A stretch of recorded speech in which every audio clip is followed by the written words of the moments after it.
Magandang araw po muli at welcome po muli dito sa Untahan ng Bayan TV. Pag-usapan po natin itong katatapos lang na survey na isinagawa ng PulseAsia na kung saan sumadsad ng husto ang trust rating at approval rating ng ating presidente. Panoorin po natin ito at bigyan po natin ng komento pagkatapos at alamin din po natin kung ano yung mga issue na nakasama doon sa isinagawang survey. A survey by PulseAsia shows President Ferdinand Marcos Jr. lost significant ground in Mindanao.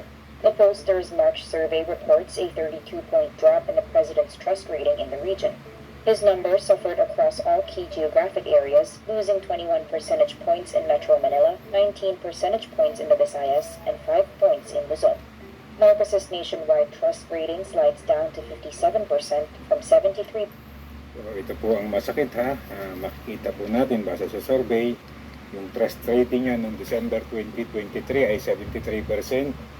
Pagkatapos ngayon pong Marso ay 57% na lang. Yan po ay sa loob lang ng ilang buwan, January, February at Marso. So halos 3 buwan lang po. Medyo napakabilis ng pagsadsad. In December, the president's cousin, Speaker Martin Romualdez, is not spared. His trust rating slides down to 31% in March from 30% in December. Meantime, another PulseAsia survey reports Senator Raffy Tulfo and Vice President Sara Duterte are top choices for the 2028 presidential race. So, yan po yung mga surveys na isinagawa. Yung pong kay Martin Romualdez, hindi na tayo nagtataka. Talaga naman pong sa tingin ko, wala naman talagang nagtitiwala na sa kanyang tao at naniniwala. Nagkataon nga lang na naluklok siyang speaker dahil kamag-anak siya ni Marcos. At medyo malakas-lakas ang hata kasi malaki yung pondong nagagamit. Pero sa tingin ko, wala naman talaga nang nagtitiwala sa kanya kung pagdating sa kredibilidad. Medyo malabo-labo na siguro yung adhikain niyang maging Prime Minister. Other personalities in the list are former Vice President Leni Robredo, Senator Amy Marcos, former Senator Manny Pacquiao, Senator Robin Padilla, Senator Risa Ontiveros, and Romualdez. So, ayan po yung resulta ng survey na talagang sadsad yung mga ratings ni President Marcos at saka ng kanyang kamag-anak na si Romualdez. At narito po yung mga paliwanag kung ano-anong issue ang isinama doon sa ginawang survey noong panahon na yan. Prof. Ronnie, good morning po, sir. Good morning, Ted. Good morning, DJ Chacha. And again, thank you for your time. Sir, ito ho muna. Ito hong ginawa ninyong pinakabagong survey sa trust and approval ratings. Kailan po ito at ano po mga pangunahing issue ng panahon yun? Well, kung March 6 to 10 yan, at ang mga pangunahing issue niyan, of course, unang tinututukan ng Kongreso, yung pagbabago ng konstitusyon, patuloy pa rin tumataas ang presyo ng bilihin, nandiyan yung West Philippine Sea issue, so nandiyan rin yung nag-aresto kay Pastor, yung contempt charges kay Pastor Kibuloy and mga other things.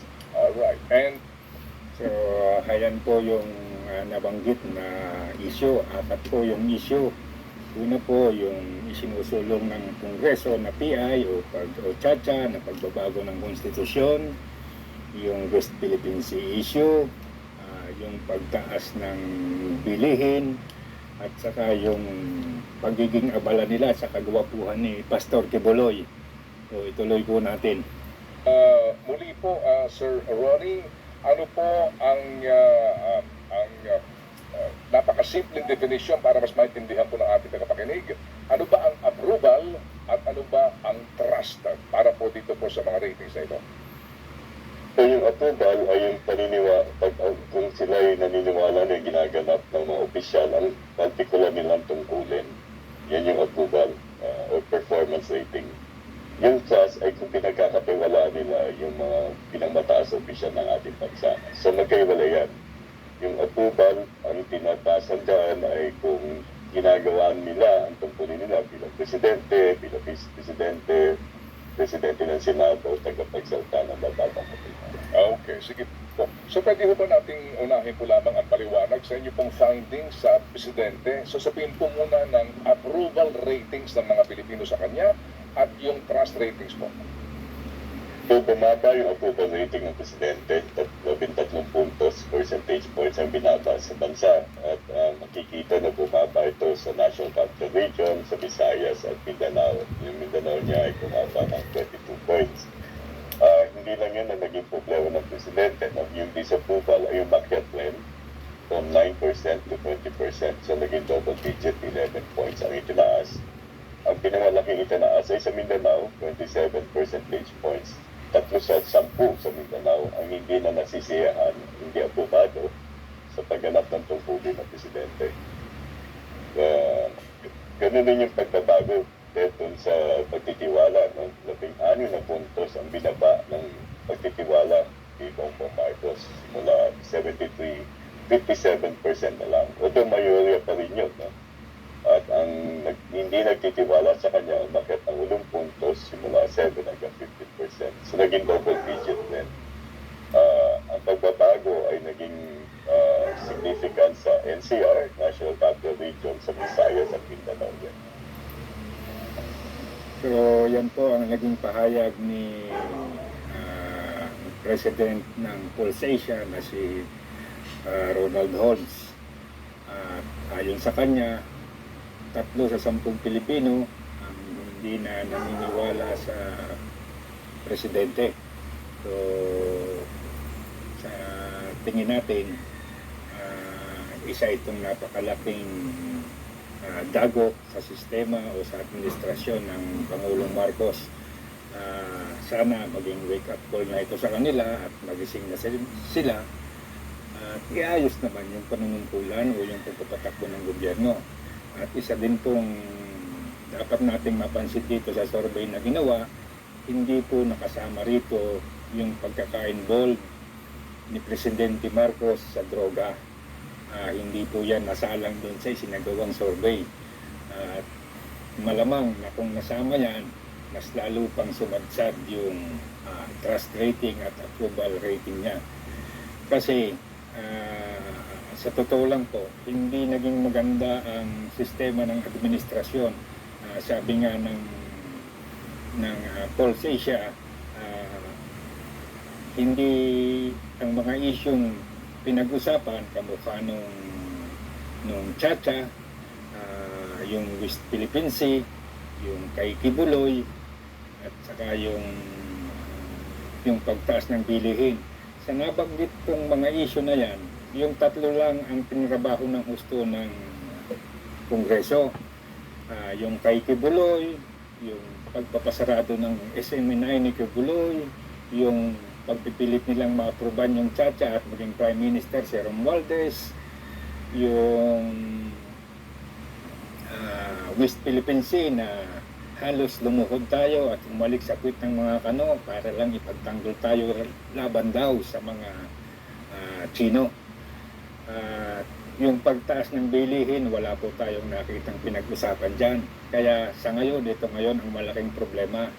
Hindi na makontrol yung pagtaas ng bilihin dahil wala namang naging matinong program, walang naging matinong sistema kung paano ito gagawin. Although nitong mga later na araw, lastly ay may nakikita tayong nababasa na si Romualdez may gagawin na para sa makontrol yung pagtaas ng bilihin, pero mukhang ngayon na lang nila ginagawa na lumala yung usapan tungkol dun sa problema ng administrasyon.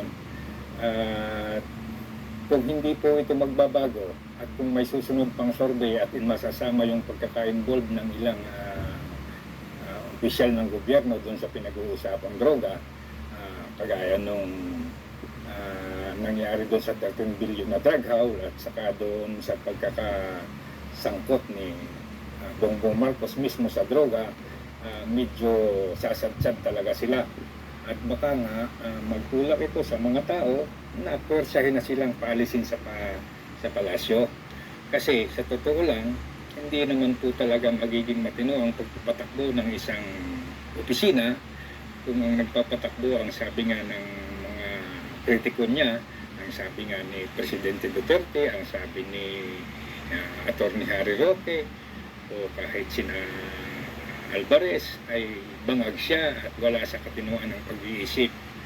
O ang una po talagang dapat sanang gawin ng gobyerno sa ngayon at ng mga liporos niya, itama muna yung mga pagkakamali na yan doon sa mga advisor ni Marcos. Patunayan po muna nila hindi talaga sila involved sa droga.